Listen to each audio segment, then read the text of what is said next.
Chapitre 11. Or, la foi est une ferme assurance des choses qu'on espère, une démonstration de celles qu'on ne voit pas.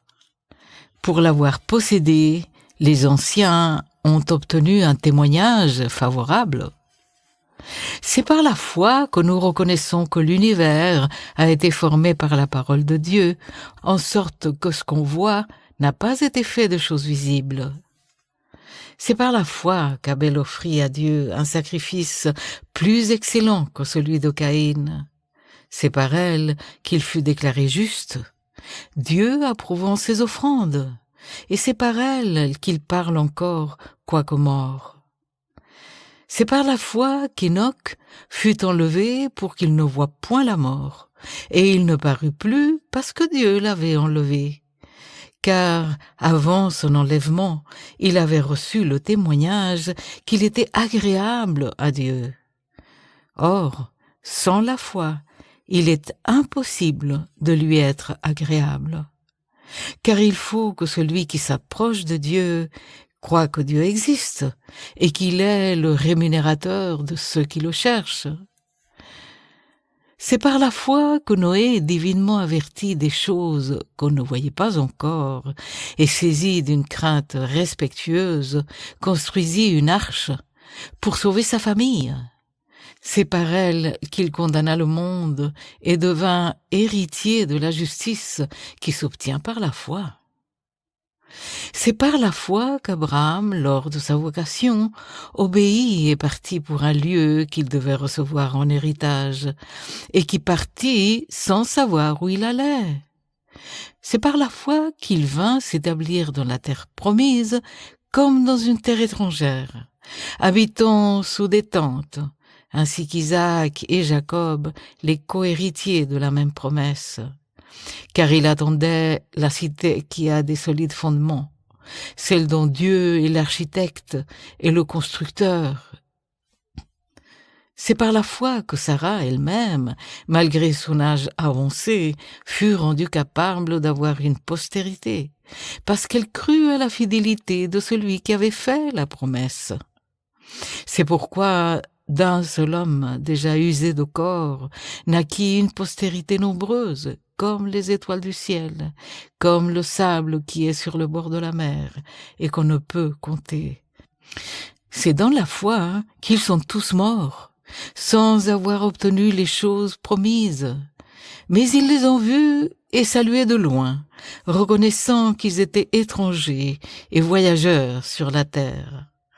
Ceux qui parlent ainsi montrent qu'ils cherchaient une patrie. S'ils avaient eu en vue celle d'où ils étaient sortis, ils auraient eu le temps d'y retourner.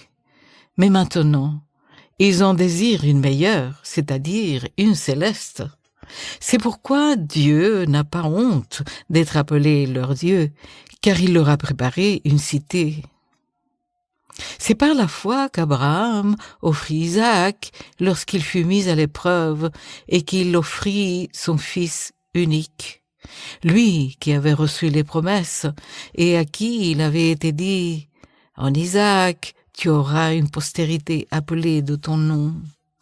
Il pensait que Dieu est puissant, même pour ressusciter les morts. Aussi, il retrouva son fils, ce qui est une préfiguration.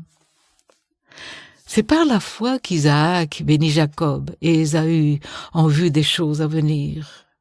C'est par la foi que Jacob, mourant, bénit chacun des fils de Joseph et qu'il adora appuyé sur l'extrémité de son bâton. C'est par la foi que Joseph, mourant, fit mention de la sortie des fils d'Israël et qu'il donna des ordres au sujet de ses os. C'est par la foi que Moïse, à sa naissance, fut caché pendant 3 mois par ses parents, parce qu'ils virent que l'enfant était beau et qu'ils ne craignirent pas l'ordre du roi. C'est par la foi que Moïse, devenu grand, refusa d'être appelé fils de la fille du Pharaon.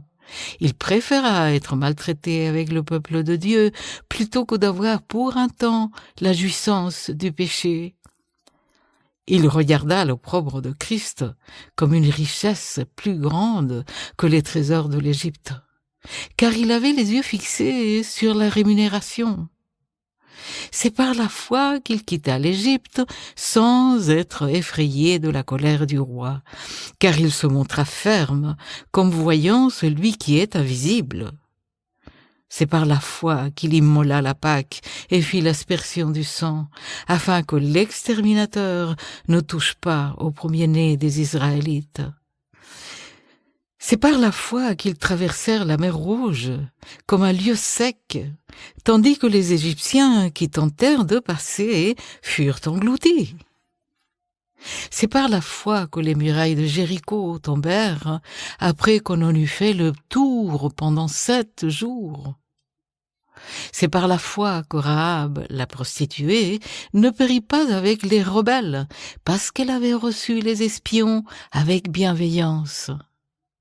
Et que dirais-je encore, car le temps me manquerait, pour parler de Gédéon, de Barak, de Samson, de Jephthé, de David, de Samuel et des prophètes, qui par la foi vainquirent des royaumes, exercèrent la justice, obtinrent des promesses, fermèrent la gueule des lions, éteignirent la puissance du feu, échappèrent aux tranchants de l'épée, guérirent de leurs maladies, furent vaillants à la guerre, mirent en fuite des armées étrangères. Des femmes recouvrèrent leurs morts par la résurrection. D'autres furent livrés au tourment et n'acceptèrent point de délivrance, afin d'obtenir une meilleure résurrection. D'autres subirent des moqueries et le fouet, les chaînes et la prison. Ils furent lapidés, sciés, torturés. Ils moururent tués par l'épée. Ils allèrent çà et là vêtus de peaux de brebis et de peaux de chèvre, dénués de tout, persécutés, maltraités. Eux dans le monde n'étaient pas dignes, errant dans le désert et les montagnes, dans les cavernes et les antres de la terre. Tout cela, à la foi desquels il a été rendu témoignage, n'ont pas obtenu ce qui leur était promis. Dieu ayant en vue quelque chose de meilleur pour nous, afin qu'ils ne parviennent pas sans nous à la perfection.